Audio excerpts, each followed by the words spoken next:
Hi, this is Mr. Kanaar from Saginaw High School, and I'm doing another video here about the homework that we did in class. This one's actually an activity to help you get ready for section 7.3. I found the activity kind of interesting, and it's going to be in your Algebra 1 Common Core textbook. So right here, it's on page 423. Let me move that there. Sorry, guys. And what you have here is an activity to kind of help students understand that when they need to multiply exponents together. And you see number 1 there is 4 to the 5th power, and then in parentheses squared. And it shows the expanded form of what it should look like from the previous section when we added the exponents together of similar bases. Kind of leaves openings for the students to write in the answer, so I ended up taking it upon myself, and I did it on a separate sheet of paper. I also assigned this to the students during class to kind of prep them for section 7.3, and 7.3 actually has, over here on the next page, it actually shows your property there, which is a to the m, and then in parentheses n equals a mn, or m times n, however you want to say it there. Has a couple example problems. So over here, ended up doing each problem.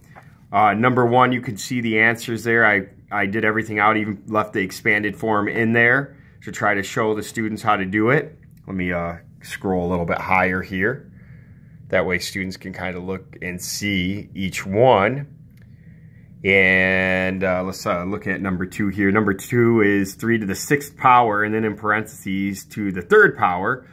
And you can see that it's 3 to the 6th power times 3 to the 6th power times 3 to the 6th power. In the previous section, which was 7.2, it talked about when you were supposed to add exponents together. And in this section coming up, we're going to be talking about multiplying them together. And you can see that you get the same answer. You get 3 to the 18th power. Writing out the expanded form can become very, very tedious. A lot of writing, the higher the exponents, especially on the outside. I just want to make sure all the students could see. Number 3 is 5 to the 32nd power. And then it also had things in there with fractions, which we haven't got to what the fractions actually are represented in the rational form yet. That's later on in the chapter. I think it's 7.4 or 7.5, one of the 2 sections there.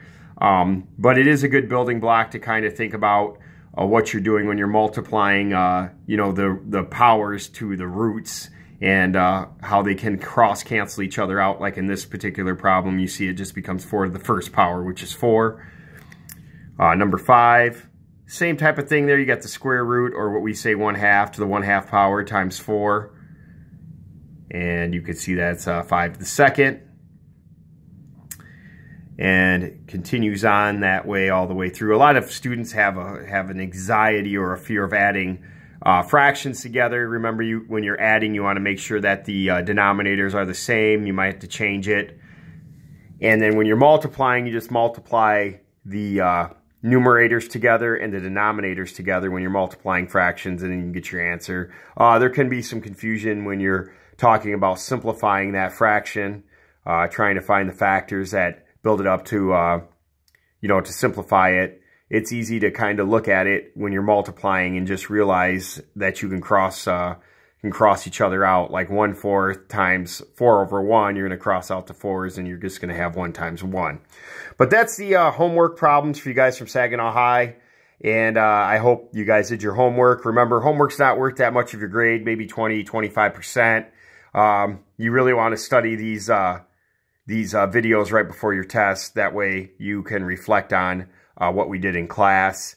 And I just want to make sure everybody passes, everybody does a good job on the things they're doing in class, and keep up the good work. And get that homework in. Every little point counts. And I will see you later on in class. Talk to you guys later.